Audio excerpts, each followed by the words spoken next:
नमस्कार साथियों, आज मैं आपको अपने कॉलेज के दिन की एक घटना सुनाती हूँ। कॉलेज में डिबेट कंपटीशन रखा गया। कंपटीशन का विषय था कि संयुक्त परिवार ज़्यादा अच्छे होते हैं या एकल परिवार, जॉइंट फैमिली ज़्यादा अच्छी होती है या सिंगल फैमिली। दोनों पक्ष अपनी अपनी दलील देने में लगे हुए थे। कोई संयुक्त परिवार को अच्छा बता रहा था तो कोई सिंगल फैमिली को अच्छा बता रहा था। आखिरी में निष्कर्ष कुछ भी नहीं निकला। साथियों, ये तो हुई एक घटना। ठीक वैसे ही आज अंतर्राष्ट्रीय स्तर पर भी इसी विषय पर डिस्कस भी हो रही है और सर्च भी हो रहा है कि संयुक्त परिवार ज्यादा अच्छे होते हैं कि न्यूक्लियर फैमिली ज्यादा अच्छी होती है।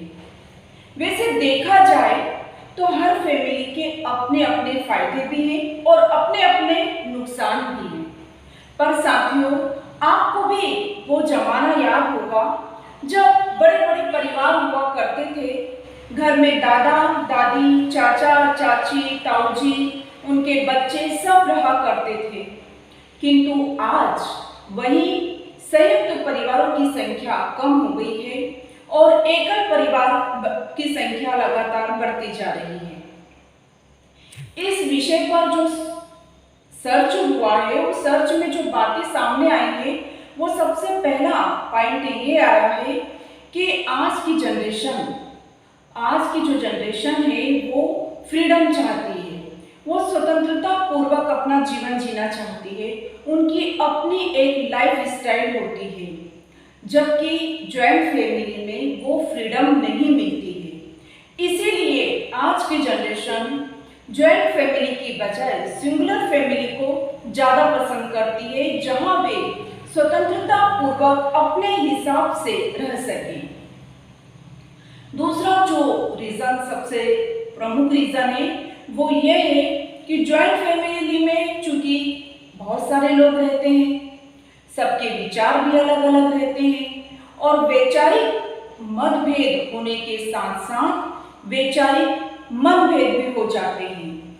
आपस में सामंजस्य नहीं बैठ पाता है और धीरे धीरे ऐसा लगने लगता है कि हम यहाँ रहने की बजाय अपनी एक अलग दुनिया बसाएं और हम स्वतंत्र रहें। तो इस कारण भी विश्व स्तर पर संयुक्त परिवारों की संख्या लगातार कम होती जा रही है। एक जो महत्वपूर्ण रीजन है वो ये है कि जॉइंट फैमिली में स्पेस नहीं मिलता है, व्यक्ति को अपने हिसाब से काम करने की स्वतंत्रता नहीं रहती है। कुछ लोगों ने ये बात कही भी है कि हम संयुक्त परिवार में रहते जरूर हैं, किंतु वहां हम हक से, स्वतंत्रता पूर्वक, अपने मन से कोई भी काम कर नहीं पाते हैं। हर काम को करने के लिए हमें पूछना पड़ता है, अनुमति लेनी पड़ती है। ऐसा लगता है कि हम स्वतंत्र नहीं हैं, इसलिए हमें अपनापन का एहसास नहीं होता है। हमें ये नहीं लगता है कि हमारा घर है, हमारी गृहस्थी है, इसलिए हम अपना घर, अपनी गृहस्थी अलग बसाना चाहते हैं। साथियों, ये तो हुए संयुक्त परिवार के विघटन के कारण, जिसके कारण आज भारत ही नहीं विश्व में भी संयुक्त परिवारों की संख्या लगातार कम होती जा रही है। किंतु संयुक्त परिवार के अपने फायदे भी हैं। इन फायदों में सबसे बड़ा फायदा जो मैं आपको बताती हूँ वो ये फायदा है कि संयुक्त परिवार में कोई भी सुख हो या कोई भी दुख हो, हर परेशानी में परिवार हमेशा साथ खड़ा रहता है। कोरोना काल में हमने इसका सबसे अच्छा उदाहरण देखा। कोरोना काल में ऐसे बहुत से मरीज थे जिन्हें घर में ही अच्छा किया गया, चाहे पैसे की व्यवस्था करना हो, चाहे हॉस्पिटल की भागदौड़ हो, चाहे घर के कामकाज हो, परिवार ने ही साथ दिया और परिवार के साथ के कारण ही ये व्यक्ति स्वस्थ हो पाए। तो ये तो एक मामूली सा उदाहरण है।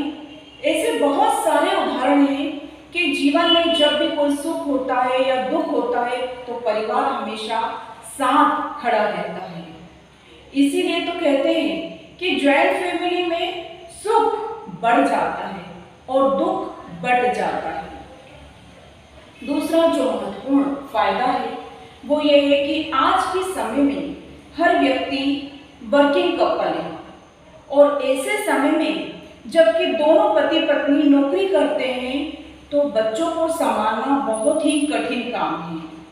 यदि जॉइंट फैमिली होती है तो बच्चे कब पलकर बड़े हो जाते हैं पता नहीं चलता है। बच्चों को कभी भी अकेलापन नहीं लगता है। उनको दादा दादी परिवार का भरपूर प्यार मिलता है, अपनापन मिलता है, संरक्षण मिलता है, सुरक्षा मिलती है। और इस बात का सबसे अच्छा उदाहरण मैं खुद अपने आप से देती हूँ कि हम दोनों हस्बैंड वाइफ वर्किंग कपल हैं और मेरे बच्चे दादा दादी के साथ रहकर कब पलकर बड़े हो गए मुझे पता भी नहीं चला। उन्हें भरपूर प्यार भी मिला, अपनापन मिला और मैं इसके लिए अपने परिवार की हमेशा आभारी रहूँगी, ऋणी रहूँगी। तो इससे बहुत सारे फायदे हैं। आर्थिक सुरक्षा रहती है। यदि परिवार के किसी व्यक्ति की आर्थिक स्थिति कमजोर रहती है और वह व्यक्ति अपने परिवार के साथ जॉइंट फैमिली के साथ रहता है तो परिवार के अन्य लोग उसे सहायता करते हैं। जैसे लॉकडाउन के समय की आपको एक घटना सुनाती हूँ। लॉकडाउन के समय हमारे एक परिचित थे और उनका बहुत बड़ा बिजनेस था, किंतु लॉकडाउन के कारण उनका बिजनेस पूरा चौपट हो गया। आर्थिक तंगी का दौर आ गया, किंतु उस स्थिति में परिवार ने उन्हें संभाला, आर्थिक सहयोग भी किया, मोरल सपोर्ट भी किया और वे उस कठिन दौर से उभर पाए। तो साथियों, जॉइंट फैमिली के बहुत से फायदे हैं। जॉइंट फैमिली में कार्य भी बढ़ जाता है, रिस्पॉन्सिबिलिटी भी कम हो जाती है। इसके अलावा जॉइंट फैमिली में आपको सुरक्षा महसूस होती है, आप निश्चिंत रहते हैं। तो यूँ तो हर फैमिली के अपने अपने फायदे हैं और अपने अपने नुकसान हैं, किंतु संयुक्त परिवार के अपने अलग फायदे हैं जिन्हें मैंने आज आपके समक्ष रखा है। तो वैसे यदि आज जिस स्तर से संयुक्त परिवारों की संख्या लगातार कम हो रही है, जब तक संयुक्त परिवार में सभी लोगों को भरपूर मान, सम्मान, प्रेम, स्वतंत्रता और अधिकार नहीं मिलेगा, तब तक भारत ही नहीं बल्कि विश्व में भी संयुक्त परिवारों की जो संख्या है उसमें लगातार कमी होती जाएगी। तो यदि हमें जॉइंट फैमिली की संख्या को बढ़ाना है तो हमें एकजुटता का परिचय देना होगा और परिवार के सभी सदस्यों को मान, सम्मान, प्रेम, स्वतंत्रता और अधिकार देना होगा। तभी संयुक्त परिवारों के विघटन को रोका जा सकता है।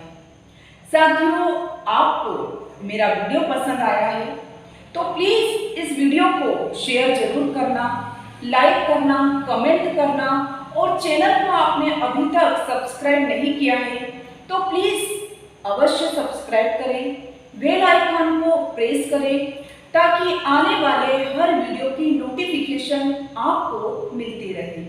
मिलते हैं अगले वीडियो में किसी नए टॉपिक के साथ। तब तक के लिए टेक केयर।